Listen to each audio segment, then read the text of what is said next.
Ever felt a sharp or persistent pain in your lower back or down your leg? You might have experienced sciatica. Lower back pain is a familiar foe to many, disrupting daily life and causing discomfort. It's a global affliction, taking a toll on millions of people across the planet. Among the various culprits of lower back pain, there's one particularly notorious: sciatica. Now, you might be wondering, what exactly is sciatica? Well, sciatica is a term used to describe pain that travels along the path of the sciatic nerve, the longest nerve in your body that branches from your lower back, passes through your hips and buttocks, and extends down each leg.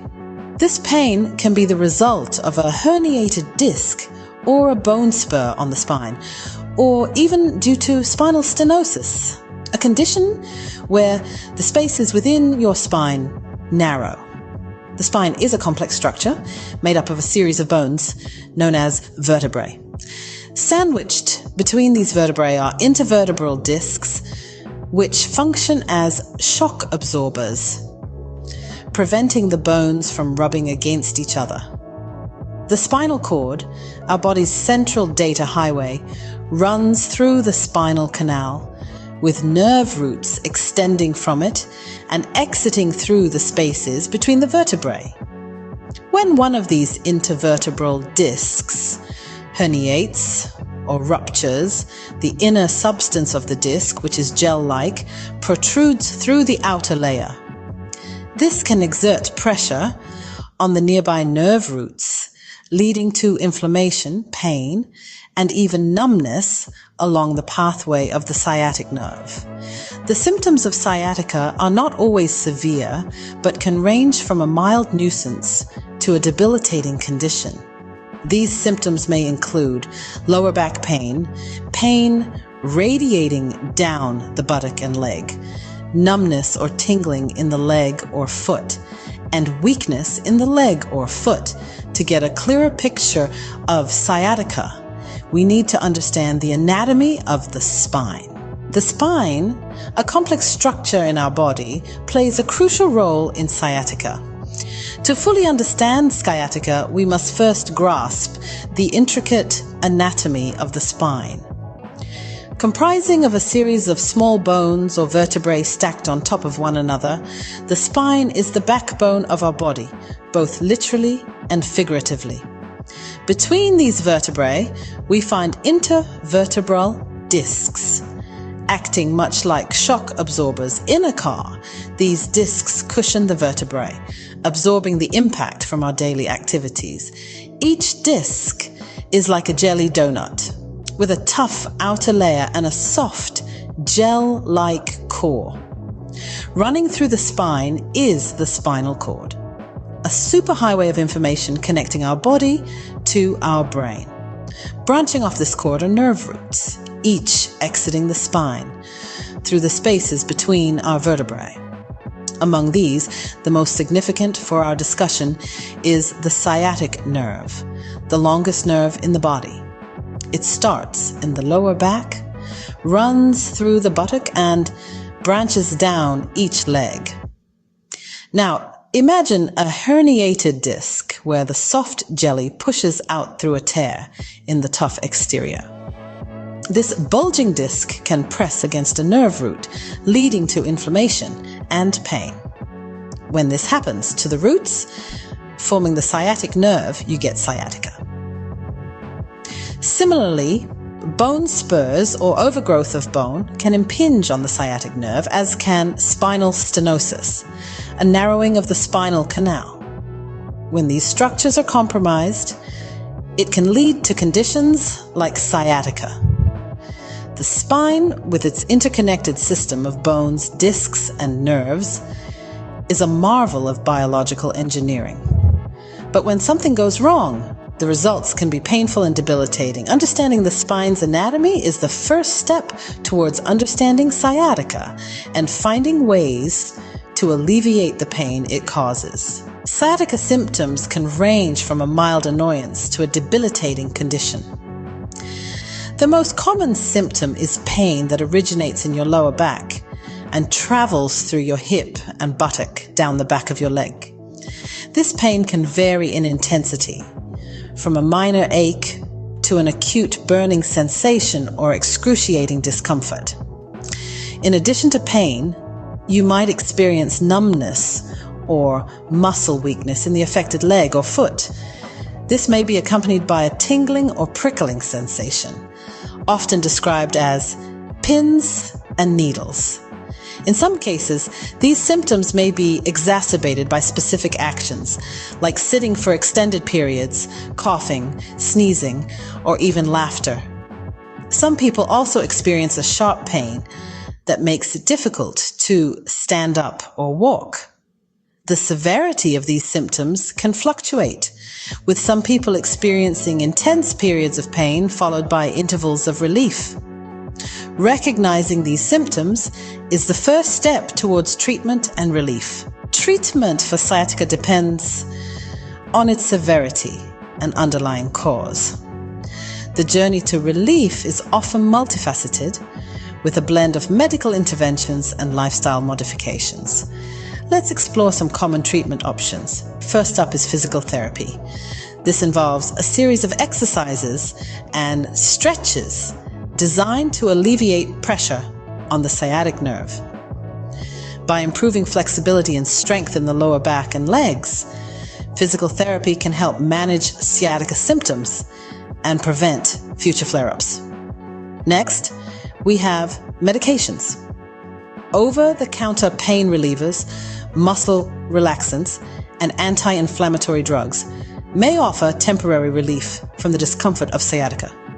However, it's important to remember that these medications treat the symptoms, not the cause, and should be used as part of a broader treatment plan. Then there's the option of epidural steroid injections. These involve injecting corticosteroids into the epidural space, the area around the spinal cord. This can reduce inflammation and alleviate the pain associated with sciatica. These injections are often used when symptoms are severe or when other treatments have not been effective. In more severe cases, when conservative treatments have failed to provide relief, surgery may be considered. Procedures such as a discectomy, which removes part of a herniated disc, or a laminectomy, which removes the back part of a vertebra to create more space for nerves, can alleviate pressure on the sciatic nerve. While these treatments can provide relief, lifestyle modifications can also play a vital role in managing sciatica. These include maintaining good posture, exercising regularly, using proper body mechanics when lifting heavy objects, and applying heat or cold therapy for temporary pain relief. In the end, the most effective treatment plan will depend on the individual's specific symptoms, the underlying cause of their sciatica, and their overall health. It's essential to work closely with healthcare providers to develop a tailored treatment plan. Remember, the goal is not just to treat the symptoms, but to address the root cause and promote overall spinal health. Making certain changes in your lifestyle can help manage sciatica and prevent its recurrence. Let's delve into these modifications. Firstly, maintaining good posture is crucial. When sitting, ensure that your lower back is supported, your feet are flat on the floor, and your knees and hips are level. When standing, keep your weight balanced on your feet and avoid locking your knees. When lifting, remember to bend at the knees and lift with your legs rather than your back. These small adjustments can reduce strain on your lower back and help alleviate sciatica symptoms. Next, regular exercise is key. Low-impact activities such as walking, swimming, and yoga not only strengthen the muscles supporting your spine, but also improve flexibility.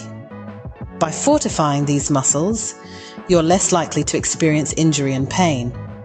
Moreover, exercise promotes better circulation, helping to reduce inflammation and speed up recovery. Thirdly, proper body mechanics go hand in hand with good posture. When lifting heavy objects, it's important to use your legs rather than your back. This can prevent excessive strain on your spine and potential damage to your intervertebral discs, a common cause of sciatica. Lastly, don't underestimate the power of heat and cold therapy. Applying a hot pack can help to loosen tight muscles and increase blood flow, providing relief from chronic sciatica pain. On the other hand, a cold pack can help to reduce inflammation and numb pain in acute sciatica episodes. Remember, always wrap your heat or cold pack in a towel to prevent skin damage and never apply it for more than 20 minutes at a time. In essence, managing sciatica involves a multifaceted approach that combines medical treatments with lifestyle modifications. By incorporating these strategies into your daily routine, you can help alleviate symptoms and improve your overall health. Yoga, a mind-body practice, can provide significant relief from sciatica symptoms. Incorporating yoga into your routine can help alleviate the pain and discomfort associated with sciatica by stretching the muscles and relieving the pressure on the sciatic nerve. Let's explore some beneficial yoga poses. First, the pigeon pose. This pose targets the piriformis muscle, which can often be a culprit in sciatica pain. Next, the downward facing dog. This pose elongates the entire back and stretches the hamstring, providing relief along the sciatic nerve pathway. Another beneficial pose is the cat-cow stretch. This gentle movement improves flexibility and eases tension in the lower back. Remember, when practicing yoga, it's crucial to maintain proper form and alignment to avoid injury. Also, it's always best to start slow and gradually increase the intensity of your practice. Remember, it's important to listen to your body and seek professional help if your symptoms persist.